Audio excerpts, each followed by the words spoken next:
محترم سامعین، خواتین و حضرات، السلام علیکم ورحمۃ اللہ وبرکاتہ۔ آج میں پھر ایک دفعہ آپ سے مخاطب ہوں اور میں آپ کے لیے ایک بہترین وظیفہ لایا ہوں اور بہترین عمل لایا ہوں، اور یہ عمل جو ہے کس چیز کے لیے ہے کہ انسان کا کوئی دشمن ہے۔ ایک تو دشمنی وہ ہوتی ہے کہ خواہ میں ہم کسی کے ساتھ دشمنی پال لیتے ہیں یا دشمنی مول لیتے ہیں، ایسا نہیں ہے، بلکہ حقیقتاً وہ ایسا شخص ہے جو آپ کو تکلیف پہنچاتا ہے، آپ کو نقصان پہنچاتا ہے، آپ بارہا اس کے ساتھ اچھائی کی کوشش کرتے ہیں لیکن وہ آپ کو پھر بھی نقصان پہنچاتا ہے۔ ایسے شخص کے لیے، یا وہ شخص مسلمان نہیں ہے، غیر مسلم ہے، تو وہ کیا ہے، آپ کو نقصان پہنچانے کے درپے ہے کہ ہر وقت اس کی یہی کوشش ہوتی ہے کہ کسی نہ کسی طرح اس کو نقصان پہنچاؤں، اس کو تکلیف پہنچاؤں۔ اور اگر وہ پڑوسی ہے تو اس کی کوشش ہوتی ہے، یا آپ کہیں راستے میں جاتے ہیں تو وہ وہاں، یا کہیں آفس میں کام کرتے ہیں تو وہ نقصان پہنچانے کی کوشش کرتا ہے، یا آپ ایسا ہے کہ آپ کی پراپرٹی ہے کہیں، یا زرعی زمین ہے تو وہاں آپ کے ساتھ ہی اس کا یعنی زمین لگتی ہے، تو وہاں آپ ہر وقت وہ نقصان کا خطرہ ہوتا ہے، نقصان کا اندیشہ ہوتا ہے۔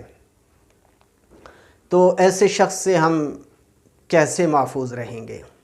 اور حقیقتاً اگر دیکھا جائے تو جو لوگ اچھے ہوتے ہیں، شریف لوگ ہوتے ہیں، وہ لڑائی جھگڑے سے بچتے ہیں اور اپنے آپ کو بچاتے ہیں، حتی الوسع یہی کوشش کرتے ہیں کہ ہماری طرف سے کوئی زیادتی نہ ہو۔ لیکن دوسرا شخص وہ ہر وقت یہی تلا ہوا ہوتا ہے اور ہر وقت وہ اسی طاق میں بیٹھا ہوتا ہے کہ کسی طرح آپ کو نقصان پہنچائے۔ اب ایسا شخص ہے جس کی زراعت ہے، زمین ہے، اور وہ فصل کاشت کرتا ہے، تو وہ پڑوسی وہ اس کو فصل کو برباد کرتا ہے، وہاں اس کو نقصان پہنچانے کی کوشش کرتا ہے، یا آپ کی زمین پر قبضے کی کوشش کرتا ہے، اور یا ایسا ہے کہ آپ نے کہیں پلاٹ خریدا ہے اور وہاں وہ قبضے کی کوشش کرتا ہے، یا کوئی آپ کاروبار کر رہی ہیں تو وہ آپ کے کاروبار کو ختم کرنے کے درپے ہیں۔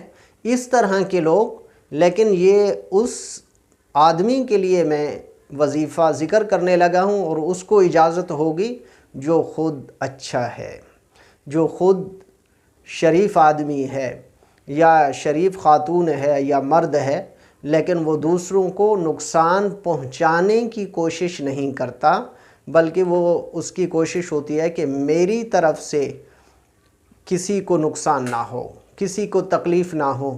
تو یہ ایسے شخص کے لیے اجازت ہے اور اس کے لیے یہ عمل ہے۔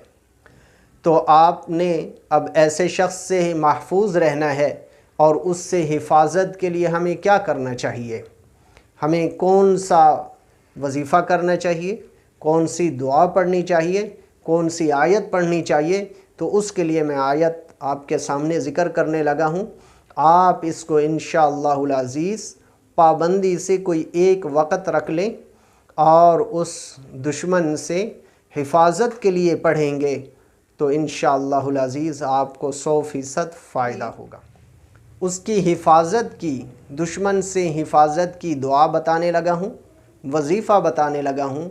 آپ اس کو کوئی ایک وقت رکھ کے آپ اس کو 41 دفعہ پڑھ لیں، یا آپ کے پاس وقت کم ہے تو 21 دفعہ پڑھ لیں۔ تو کیا پڑھیں گے؟ اللہم انا نجعلک فی نحورہم ونعوذ بک من شرورہم۔ اللہم انا نجعلک فی نحورہم